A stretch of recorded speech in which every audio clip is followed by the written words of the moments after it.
Michael, thank you for coming on this podcast. Jacob, it's a real pleasure to be here. Thanks for inviting me. So much to the surprise of both official Washington and I think much of the United States, President Trump, who campaigned on a explicit pro-peace ticket with Vice President J.D. Vance, has now initiated, together with Israel, hostilities against Iran. We have taken out the supreme leader. We are engaged in an extensive bombing campaign. Where are we headed? Well, I think where we're headed in Iran, hopefully, is the emergence of a new Iranian state that will be a big surprise for a lot of people because, among other things, it'll be a post-Islamic country. It'll be a post-Islamic Republic country. It'll be a secular constitutional monarchy, in my opinion. And it'll be closely allied to the United States and Israel if things go in the right direction. There are a lot of risks along the way, and there's a large number of things that could go wrong. But that's the best possible outcome, and I think it's probably the most likely at this point. Tell me why. Well, the Iranian people have been dreaming of this day for a long time, and I think they have a great deal more political maturity maybe than other people in the region do. They've actually got to live through half a century of, their version of Islamic governance, and it's been a nightmare for them. I have a lot of Iranian friends in this country and overseas as well. I run an archaeological foundation that's very active in Armenia, which is right next to Iran, and I remember talking to a couple of young Iranian archaeologists years ago. They were there working with the Academy of Sciences. But we were chatting one day, and I said, so congratulations on the election of your reformist president, President Rouhani. And they told me, may God curse Rouhani and all who voted for him. I said, how is it that you gentlemen are still at liberty? And they said, well, our entire generation thinks this way, and there's 20 million of us. I said, so too many people to arrest? They said, exactly. And we ourselves, they said, are post-Islamic. One of them described himself as a Zoroastrian. The other said he was a proud atheist. And they both said, we reject both Islam and the Islamic Republic, because when you grow up in a country like the Islamic Republic, and all the government does is rape, pillage, steal, engage in awful corruption and oppression, then it makes you either an atheist or you go back to our pre-Islamic roots. And I found that fascinating. And I had read about that in the New York Times at the time. This is back around 2015, I think, 10 years ago. So I started looking at that closely, and the closer one looks, the more evidence there is that there's been this massive cultural shift. And when I was serving in Iraq, I had friends among the Shiite clergy there, and they all told me what a huge mistake it was to mix their religious beliefs with politics, because they said, we've always had a strict separation in traditional Shiism between politics and the mosque, Husseiniya. And by mixing the two, they said, haykun fasad fi din wa din haykun mufsid. There will be corruption in religion, and religion itself will be a corrupting force. And that's what's happened. So it's had the opposite reaction. I really get the impression that, right now the secret polling says that 70% of the population no longer considers itself to be Shia. The 30% who do appear to be the older generation, many of whom are sticking to their core beliefs, but even most of them are against the regime. So real generational change has taken place in Iran. 100%. Yeah, and I think that's what we're seeing. And that's why I think that this campaign has a chance of success.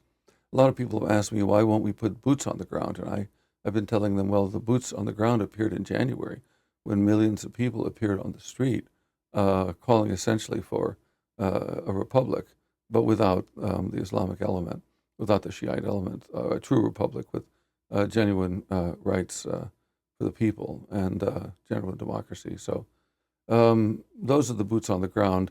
The reason they're not on the streets right now is, the president has warned them, our president has warned them, please stay inside during the bombing campaign. Good advice, having been through some bombing campaigns myself.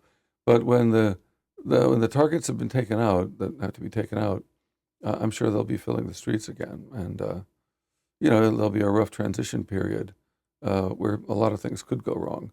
But if it goes right, we'll end up with some kind of republic or constitutional monarchy, and it could easily be a constitutional monarchy because people seem to be defaulting back to the last good system of governance they had before the Islamic Republic. Well, there is something to be said for a constitutional monarchy because it does tend to provide stability, right? When the monarch isn't actually ruling, but is there in a sort of what we call presidential versus prime minister capacity. Right. Sort of the dignified versus the efficient parts of society. And Reza Pahlavi II seems to be playing his cards very skillfully. He's constantly saying that he wants to help lead a political transition. He's the only person whose name was chanted by millions of people in the streets in January. I don't think we orchestrated that. We're not capable of orchestrating effects like that. We're not that good. I think it's a genuine popular reaction. Years ago, when I was very young, I served in the Soviet Union in Moscow when the communist regime there was on its way to collapsing. And it was the year of Boris Yeltsin and Mikhail Gorbachev. And I developed a great respect there back then for ground truth because we were on the ground. First I was in Warsaw on the ground when Solidarity was in open rebellion against the Polish communists, against the government, the Jaruzelski government. And then I was on the ground when massive demonstrations were taking place in Moscow against the Gorbachev regime. And, Washington had its opinions, but they were generally wrong. People who were actually on the ground had a much better sense of what was going on. So when I see millions of people in the streets of Tehran chanting, Pahlavi will return, this is the final battle, that tells me something. And I didn't pay much attention to Mr. Pahlavi until recently, but somehow he's caught fire, as an idea over there. So I'm beginning to think that that is perhaps the way this ends up, even though we probably won't like it very much in the United States because we are anti-monarchists in our genes because of the way our own country was formed. But we don't get to decide. The Iranians get to decide, and I think the president's is being very wise in not trying to lead them. Now, we were talking about boots on the ground earlier. It is interesting that, both Pete Hegseth and President Trump have not precluded the use of ground troops in Iran. But what does appear to be occurring right now, if the reports are accurate, is that the Kurds have been trained, mobilized, I believe, by the CIA for the past several months, and that they could stage a possible incursion into Iran as well, serving as sort of a fighting force. I wonder what you think of that prospect. Well, I don't think you need Iraqi Kurds for that particular play because the Kurdish militias in Iranian Kurdistan are well organized and powerful and have been engaged in combat operations with the IRGC for years now. And that activity never really stopped. The IRGC has been pretty much constantly engaged in action against the Kurdish population on the Iraqi border there. And so I don't think you'd need forces coming in from Iraqi Kurdistan to aid them, but I wouldn't be surprised at all to see the Iranian Kurds playing a big role.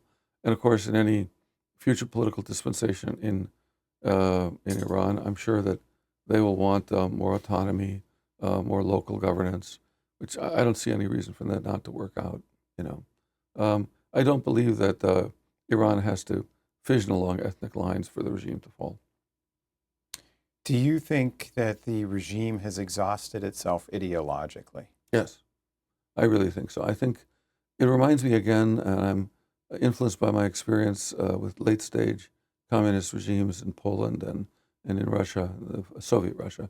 I really have the impression that it boils down now to a very powerful, very corrupt network amounting to about 5% of the population who have a real financial and personal security interest in seeing the regime survive, which is why as the regime falls apart, once people can come into the street again, there's going to be a lot of bloodshed because people are going to take vengeance against members of the Basij and the IRGC who have tortured and murdered their relatives. And we know a lot of that happened. I mean, right now the figure being bandied about is 35,000 people, demonstrators executed in January and February.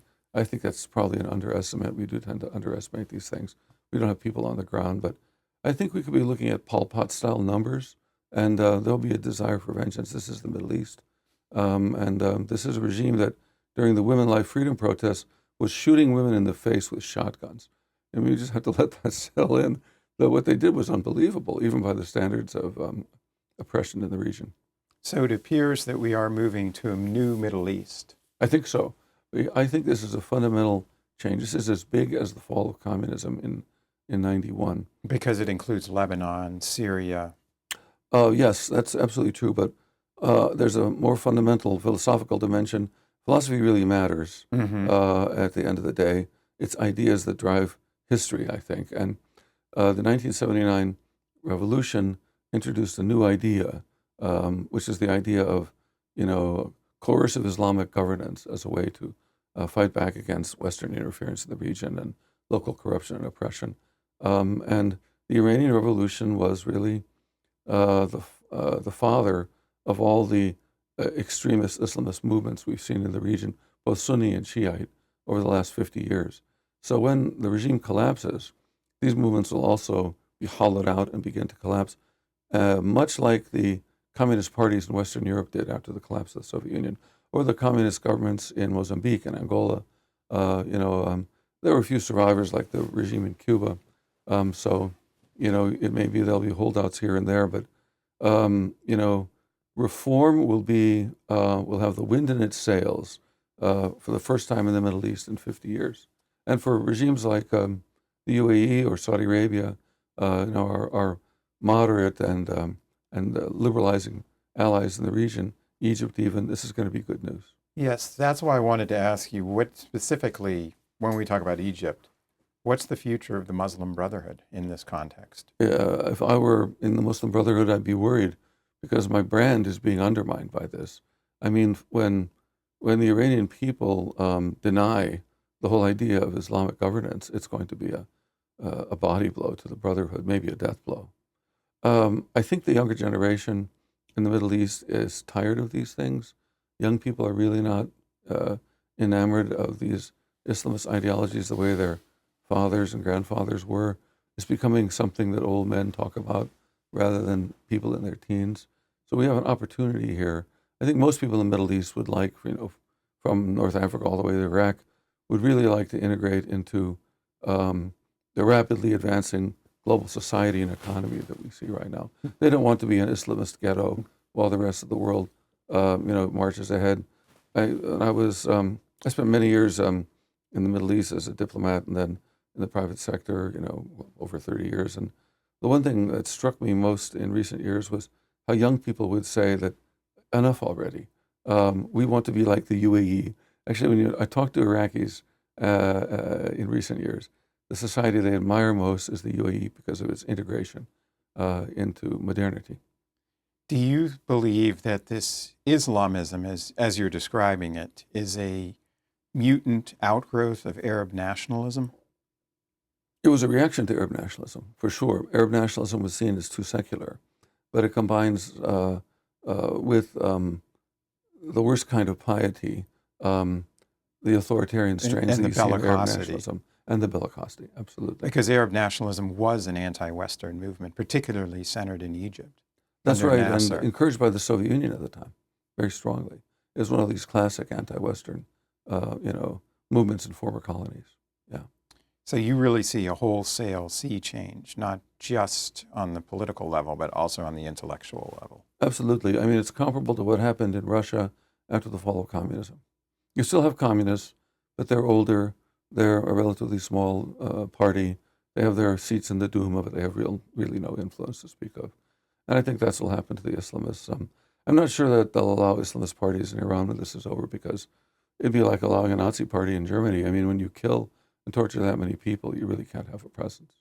And that's why there will be some vengeance. And, I understand the need to have some boots on the ground in certain scenarios. Special forces could be very useful in certain scenarios. But what I think we won't see is 160,000 Americans, in bases all over Iran, like we had in Iraq, and a CPA, Tehran. President Trump is way too intelligent to repeat those mistakes. What does the collapse of this regime imply for Russia, China, and North Korea, all of which had pretty close ties with Iran. I mean, they're Sure. especially Russia was relying upon it for shaheeds. Hmm. Now it's producing its own, but Right. China was taking Iranian oil. What are the geopolitical dimensions of this? Well, it's really interesting, and I just published an article about this in your fine publication, so thank you for that. They're complicated and interesting. I think, first of all, with regard to Russia, Russia and Iran are neighbors, so they will have some sort of relationship in the future. It'll take a while to work it out. Many people will deeply resent the Russians for many years because of their support for the current regime, which is dying, and that's just a price the Russians will have to pay. But they share the Caspian Sea basin together, and so they'll have some sort of relationship going forward. Russians are very pragmatic. After having been kicked out of Afghanistan by the Mujahideen, they are now back in Afghanistan talking to the Taliban. So they are the ultimate realpolitik diplomatic power, and they'll try to come back into Iran in some way or fashion in the future. And obviously the military relationship won't exist any longer. But they developed their own drone industry now, so the ramifications in the short run won't be that great. The Chinese are in worse shape because Venezuela and Iran accounted for 20% of their oil imports. And both those oil flows are now essentially under the control of President Trump. So this is a tremendous jiu-jitsu move in terms of global energy diplomacy, which nobody saw coming. I have to hand it to him. Trump 2.0 is so fundamentally different from Trump 1.0 that it's hard to believe it sometimes. But the level of competence and agility being displayed by our government is really, well, it makes me proud. It's really rather remarkable. So let me ask you as another question, what does it imply specifically for the Russia's war with Ukraine, which you discussed in your article for the Jerusalem Strategic Tribune? Well, obviously the Western powers who've been supporting Kiev will be distracted for a considerable period of time by the ramifications of Iran. However, Zelensky is now offering to aid the United States with anti-drone technology. Smart move on his part, no question about it. The Ukrainians have become one of the leaders in global drone technology. They're way ahead of us. They produce 7 million drones a year. We produce in the thousands. Thank God we now have the Lucas, our own version of the Giran /Shaheed drone technology. We need to be doing a lot better. Unfortunately, the arteries of our defense industrial base are so heavily calcified that it's difficult for us to get out of our own way. And that's a huge problem that the administration has yet to resolve. But partnering with the Ukrainians on drone technology makes all the sense in the world because they are the world leaders right now. They've had to become the world leaders. I would say the Russians are a close second, but they don't have to be as good as the Ukrainians because their existence as a state is not at stake, whereas in the case of Ukraine it is. So the Ukrainians have been forced to become masters of this particular technology. And the drones are the tanks of the future. I mean, just as World War I introduced the tanks to modern warfare, we're entering the world of drone warfare. And I would go a little further and say we're entering the world of robotic warfare, because robot infantry is not far behind, and neither are sea-based drones. So in the future, this is how we'll define warfare, not just with Irans, but with much more sophisticated systems, which will produce at scale, en masse.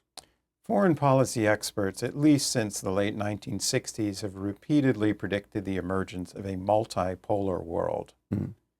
Are we, in fact, in a unipolar world where Trump has shown that America remains the dominant, by far, military power in the world? Not just military power, but economically as well.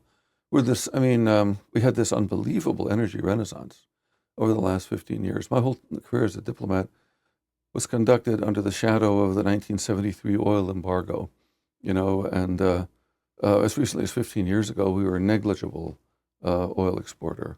We were a net importer.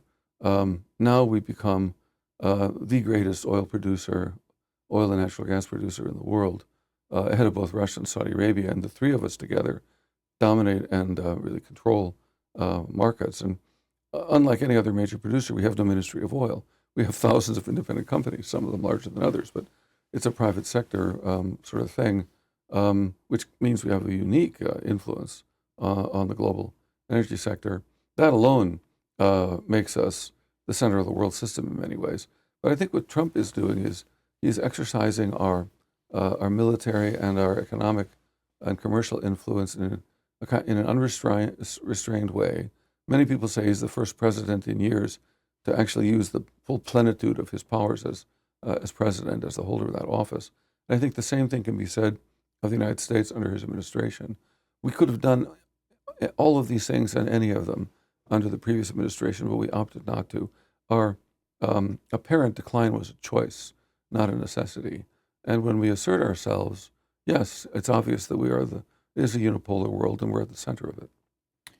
To what extent do you think considerations about Israel influenced Trump's decision to go to war in Iran? There's a lot of controversy surrounding that, conflicting statements from the administration. I'm wondering what your view is. I don't think that we were dragged into a war in Iran by Israel. I think that's ridiculous. We've been in a conflict with this regime for 47 years, 2 generations. I am surprised that it took this long to take decisive action against it. It's very clear that they were forging ahead with plans to develop nuclear weapons. Somehow, even after Midnight Hammer, they hung on to half a ton of highly enriched uranium enriched to 60%, which, as you know, can be upgraded to enough highly enriched uranium at 98% in a couple of weeks at the most. And that's enough for a small arsenal of nuclear weapons. And they have the missile technology to deliver them. So I think, frankly, it would have been dereliction of duty for the president not to do what he's done. And frankly, if we're going to take out their nuclear program and their ballistic missile program, it makes all the sense in the world to try to ease the way for the Iranian population to take control of their country again. Because the ultimate desirable state from the point of view of U.S. interests is a stable, pro-American Iran in the Middle East. So I admire the president for going for it. It may not work. We may end up with an unstable Iran. We could end up with an Iran that breaks down along ethnic lines. We have some say over how that proceeds, although, as Iraq taught us, we don't have the last word. That lies with the population of Iran. But I still think it was wise for him to do it. You have to take risks in international relations. It was a risk during the Cold War when we actively did everything we could to subvert the Soviet Union from within. That worked out, but it was a risk. It might not have worked out. But without risk-taking, there's no gain. It's noteworthy, isn't it, that European nations seem to be largely on board with this. Chancellor Friedrich Merz was just in Washington, D.C., meeting with President Trump, and basically gave his approbation for the strikes on Iran and used it as a method to try and intensify relations between NATO and the United States. That's right. So in a sense, Trump has actually, if this is successful, removed what was a mounting threat of missiles targeting Europe from Iran. I believe that's correct. Sure. I mean, if he'd done nothing, then in the foreseeable future, and as an older person, that's how I define my remaining lifespan. In the foreseeable future, Europe would have been threatened by a nuclear-armed Iran with medium-range ballistic missiles capable of hitting European capitals. So as a final question, Donald Trump has been much reviled by foreign policy elites. Another Republican was as well, Ronald Reagan. Right. Is Trump, to the vexation of his critics, going to go down as a great foreign policy president? I think so. I really do think so. He's certainly on the way to do that. If the next 3 years of his administration work out like the first year have, then yes, 100%. I don't see any reason for him to change. At this point, he's 79. He's not worried about his next job. He's totally focused only on what he perceives to be the national interest of the United States. He seems to be completely innocent of any kind of personal taint of corruption. So all he cares about is the national interest. And he's only got 3 years. So I think he's going to be as focused on this as he can be, and he'll probably end up going down in history as being the equivalent of Reagan in terms of foreign policy success. Yeah. Thank you. My pleasure.